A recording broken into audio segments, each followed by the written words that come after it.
ನಮಸ್ಕಾರ. ಹನಿ ಹನಿ ಗೂಡಿದರೆ ಹಳ್ಳ ಅಂತ ನಾವೆಲ್ಲ ಚಿಕ್ಕಂದಿನಿಂದ ಕೇಳ್ತಾನೆ ಬಂದಿದ್ದೇವೆ ಅಲ್ವಾ? ಆದರೆ ಈ ಸಣ್ಣ ಸಣ್ಣ ಉಳಿತಾಯಗಳು ನಿಜವಾಗ್ಲೂ ದೊಡ್ಡ ದೊಡ್ಡ ಕನಸುಗಳನ್ನ ಹೇಗೆ ನನಸು ಮಾಡಬಲ್ಲದು? ಬನ್ನಿ, ಇವತ್ತು ಇದೇ ವಿಷಯದ ಶಕ್ತಿಯನ್ನು ಒಂದು ಇಂಟ್ರೆಸ್ಟಿಂಗ್ ಕಥೆ ಮೂಲಕ ತಿಳಿದುಕೊಳ್ಳೋಣ. ಕಿಸೇಲಿರೋ ಒಂದೆರಡು ಕಾಯಿನ್, ಅದರಿಂದ ಒಂದು ದೊಡ್ಡ ಕನಸನ್ನೇ ಖರೀದಿಸ್ಬೋದು ಅಂದ್ರೆ ನಂಬೋಕಾಗುತ್ತಾ? ಕೇಳೋಕೆ ಸ್ವಲ್ಪ ಅಸಾಧ್ಯ ಅಂತ ಅನ್ಸ್ಬೋದು, ಆದ್ರೆ ನಾವಿವತ್ತು ಕೇಳೋಕ್ ಹೊರಟಿರೋ ಕಥೆ ಇದೇ ಪ್ರಶ್ನೆಗೆ ಉತ್ತರ ಕೊಡುತ್ತೆ. ಹಾಗಾದ್ರೆ ಬನ್ನಿ ಕಥೆಯೊಳಗೆ ಹೋಗೋಣ. ನಮ್ಮ ಕಥೆಯ ಹೀರೋಗಳು 11 ವರ್ಷದ ಇಬ್ಬರು ಅವಳಿ ಅಣ್ಣ ತಮ್ಮಂದ್ರು, ನವೀನ್ ಮತ್ತೆ ಪ್ರವೀಣ್. ನೋಡೋಕೆ ಇಬ್ರು ಒಂದೇ ತರ, ಸಿಕ್ಕ ಅವಕಾಶಗಳೂ ಒಂದೇ. ಆದ್ರೆ ಅವ್ರು ತಗೊಂಡ ಸಣ್ಣ ಸಣ್ಣ ನಿರ್ಧಾರಗಳು ಅವರ ಬದುಕಲ್ಲಿ ಎಷ್ಟು ದೊಡ್ಡ ಬದಲಾವಣೆ ತಂದು ಅಂತ ನೋಡೋಣ ಬನ್ನಿ. ಇಬ್ರಿಗೂ ಅಪ್ಪ ಅಮ್ಮ ಕೊಡ್ತಿದ್ದ ಪಾಕೆಟ್ ಮನಿ ಒಂದೇ. ಆದ್ರೆ ನವೀನಿಗೆ ಹಣ ಸಿಕ್ಕಿದ್ದೇ ತಡ ಓಡಿ ಹೋಗಿ ಚಾಕ್ಲೇಟ್ ತಿಂದು ಖುಷಿ ಪಡ್ತಿದ್ದ. ಇನ್ನೊಂದ್ ಕಡೆ ಪ್ರವೀಣ್, ಅವನು ಸ್ವಲ್ಪ ಆಸೆಗಳನ್ನ ಕಂಟ್ರೋಲ್ ಮಾಡ್ಕೊಂಡು ಸಿಕ್ಕ ದುಡ್ಡಲ್ಲಿ ಸ್ವಲ್ಪ ಮಾತ್ರ ಖರ್ಚು ಮಾಡಿ ಮಿಕ್ಕಿದ್ನೆಲ್ಲ ತನ್ನ ಪಿಗ್ಗಿ ಬ್ಯಾಂಕ್ಗೆ ಹಾಕ್ತಿದ್ದ. ನೋಡಿ, ಇದೇ ಒಂದು ಸಣ್ಣ ವ್ಯತ್ಯಾಸ ಮುಂದೆ ಒಂದು ದೊಡ್ಡ ಕಥೆಗೆ ಕಾರಣವಾಯ್ತು. ಅಂದ್ಹಾಗೆ ಪ್ರವೀಣ್ ಯಾಕೆ ಹೀಗೆ ಕಷ್ಟಪಟ್ಟು ದುಡ್ಡು ಸೇರಿಸ್ತಿದ್ದ? ಯಾಕಂದ್ರೆ ಅವನ ಮನಸ್ಸಲ್ಲಿ ಒಂದು ದೊಡ್ಡ ಕನಸ್ಸಿತ್ತು. ಅದೇನಪ್ಪಾ ಅಂದ್ರೆ ಒಂದು ಒಳ್ಳೆ ಕ್ವಾಲಿಟಿಯ ಬ್ಯಾಡ್ಮಿಂಟನ್ ರ್ಯಾಕೆಟ್ ತಗೋಬೇಕು ಅಂತ.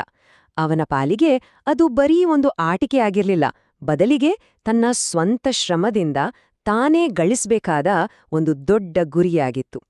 ಹಾಗಾದ್ರೆ ಪ್ರವೀಣ್ ಯಶಸ್ಸಿನ ಸೀಕ್ರೆಟ್ ಏನಿತ್ತು? ತುಂಬಾ ಸಿಂಪಲ್. ಅಜ್ಜ ಅಜ್ಜಿ ಪ್ರೀತಿಯಿಂದ ಕೊಟ್ಟ ದುಡ್ಡಲ್ಲಿ ಪ್ರತಿವಾರನೂ ತಪ್ಪದೆ ಸ್ವಲ್ಪ ಭಾಗವನ್ನ ಎತ್ತಿಡ್ತಿದ್ದ. ಇದಕ್ಕೋಸ್ಕರ ಅವನು ಬರೋಬ್ಬರಿ 1 ವರ್ಷ ತಾಳ್ಮೆಯಿಂದ ಕಾದಿದ್ದ. ಅವನ ಈ ಕನ್ಸಿಸ್ಟೆನ್ಸಿ, ಈ ನಿರಂತರ ಪ್ರಯತ್ನವೇ ಅವನ ಗೆಲುವಿಗೆ ಕಾರಣವಾಯಿತು. ಸರಿ, 1 ವರ್ಷದ ನಂತರ ಏನಾಯ್ತು? ಪ್ರವೀಣ್ ತುಂಬಾನೇ ಹೆಮ್ಮೆಯಿಂದ ತಾನು ಕೂಡಿಟ್ಟಿದ್ದ ದುಡ್ಡಲ್ಲೇ ಆ ಬ್ಯಾಡ್ಮಿಂಟನ್ ರ್ಯಾಕೆಟ್ ಅನ್ನ ಕೊಂಡುಕೊಂಡ. ಆ ಕ್ಷಣ ಅವನ ಪೋಷಕರ ಮುಖದಲ್ಲಿದ್ದ ಸಂತೋಷಕ್ಕೆ ಬೆಲೆಯೇ ಇರಲಿಲ್ಲ, ಯಾಕಂದ್ರೆ ಅದು ಅವನ ಸ್ವಂತ ಶ್ರಮದ ಫಲವಾಗಿತ್ತು. ಆದ್ರೆ ಇನ್ನೊಂದು ಕಡೆ ನವೀನ ಕಥೆ, ಅದು ಪೂರ್ತಿ ಬೇರೆನೇ ಇತ್ತು. ಅವನಿಗೂ ಒಂದು ಎನ್ಸೈಕ್ಲೋಪೀಡಿಯಾ ಅಂದ್ರೆ ಒಂದು ಜ್ಞಾನಕೋಶ ತಗೋಬೇಕು ಅಂತ ಆಸೆ ಇತ್ತು. ಆದ್ರೆ ಹಣವನ್ನೇ ಉಳಿಸಿದ ಕಾರಣ ಅವನ ಪಿಗ್ಗಿ ಬ್ಯಾಂಕ್ ಸಂಪೂರ್ಣ ಖಾಲಿ. ನೋಡಿ, ಒಬ್ಬನ ಕನಸು ನನ್ಸಾಯ್ತು, ಇನ್ನೊಬ್ಬನ ಕನಸು ಕನಸಾಗೆ ಉಳಿದೋಯ್ತು. ಇದೆಲ್ಲ ಅವರ ತಗೊಂಡ ನಿರ್ಧಾರಗಳ ನೇರ ಪರಿಣಾಮ. ನವೀನ್ ಮತ್ತೆ ಪ್ರವೀಣ್ ಕತೆ ಕೇಳಿದ್ವಿ ಅಲ್ವಾ? ಇದೇ ತರಹದ ಒಂದು ಪಾಠವನ್ನ ಸಾವಿರಾರು ವರ್ಷಗಳಿಂದ ನಮ್ಮ ಹಿರಿಯರು ಒಂದು ನೀತಿ ಕಥೆಯ ಮೂಲಕ ಹೇಳ್ತಾ ಬಂದಿದ್ದಾರೆ. ಸ್ವತಃ ಪ್ರಕೃತಿಯೇ ನಮ್ಗೆ ಕಲಿಸೋ ಆ ಪಾಠ ಯಾವುದು ಅಂತ ತಿಳ್ಕೊಳ್ಳೋಣ ಬನ್ನಿ. ಈ ಸೇವಿಂಗ್ಸ್ ಅಥವಾ ಉಳಿತಾಯದ ಪಾಠ ಏನೂ ಹೊಸದಲ್ಲ. ನಮ್ಮೆಲ್ಲರಿಗೂ ಬಾಲ್ಯದಲ್ಲಿ ಕೇಳಿದ್ದ ಇರುವೆ ಮತ್ತು ಮಿಡತೆಯ ಕಥೆ ನೆನಪಿದೆಯಾ?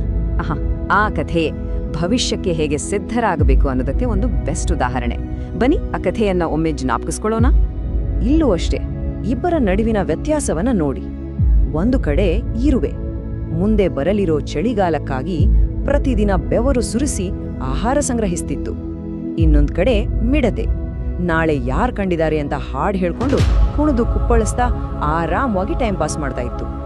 ಮಿಡತೆಯ ಆಟಿಟ್ಯೂಡ್ ಹೇಗಿತ್ತು ಅಂದ್ರೆ, ಅಯ್ಯ, ಈಗ ಸದ್ಯಕ್ಕೆ ತಿನ್ನೋಕೆ ಬೇಕಾದಷ್ಟು ಆಹಾರ ಇದೆಯಲ್ಲ, ನಾಳೆಗೋಸ್ಕರ ಇವತ್ತೇ ಯಾಕೆ ತಲೆ ಕೆಡಿಸ್ಕೋಬೇಕು ಅಂತ. ಇವತ್ತು ಚೆನ್ನಾಗಿದ್ರೆ ಸಾಕು, ನಾಳಿನ ಬಗ್ಗೆ ಯೋಚನೆನೇ ಮಾಡದೇ ಇರೋ ಈ ಮನಸ್ಥಿತಿ ನಮ್ ಸುತ್ತಮುತ್ತಲೂ ನಾವು ನೋಡ್ತೀವಿ ಅಲ್ವಾ? ಕಥೆಯ ಕ್ಲೈಮ್ಯಾಕ್ಸ್ ಏನಾಯ್ತು ಅಂತ ನಮ್ಗೆಲ್ಲ ಗೊತ್ತೇ ಇದೆ. ಚಳಿಗಾಲ ಬಂದೇ ಬಿಡ್ತು. ಆಗ ಮಿಡತೆ ಹಸಿವಿನಿಂದ ನರಳ್ತಿದ್ರೆ, ಇರುವೆ ಮಾತ್ರ ತಾನು ಕೂಡಿಟ್ಟಿದ್ದ ಆಹಾರವನ್ನ ತಿನ್ಕೊಂಡು ಬೆಚ್ಚಗೆ ಆರಾಮಾಗಿತ್ತು.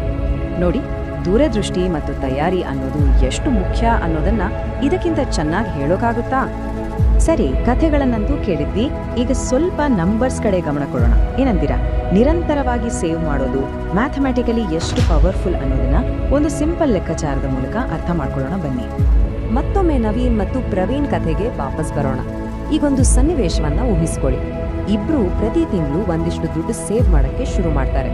ಆದ್ರೆ ನವೀನ್ ಕೇವಲ 4 ತಿಂಗಳಿಗೆ ಸೇವಿಂಗ್ಸ್ ಮಾಡೋದನ್ನ ನಿಲ್ಲಿಸ್ಬಿಡ್ತಾನೆ. ಅದೇ ಪ್ರವೀಣ್ ಮಾತ್ರ ವರ್ಷ ಪೂರ್ತಿ ಕಂಟಿನ್ಯೂ ಮಾಡ್ತಾನೆ. ಇದ್ರ ರಿಸಲ್ಟ್ ಏನಾಗ್ಬೋದು ಅಂತ ಊಹೆ ಇದೆಯಾ? ಈ ಟೇಬಲ್ ನೋಡಿ.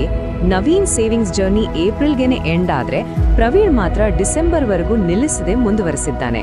ಈ ಒಂದು ಸಣ್ಣ ಚೇಂಜ್ ವರ್ಷದ ಕೊನೆಗೆ ಎಷ್ಟು ದೊಡ್ಡ ಡಿಫರೆನ್ಸ್ ತರುತ್ತೆ ಅಂತ ಈಗ ನೋಡೋಣ. ವಾವ್, ಈ ಗ್ರಾಫ್ ನೋಡಿ, ವ್ಯತ್ಯಾಸ ಕಣ್ಣಿಗೆ ರಾಚುವಂತಿದೆ.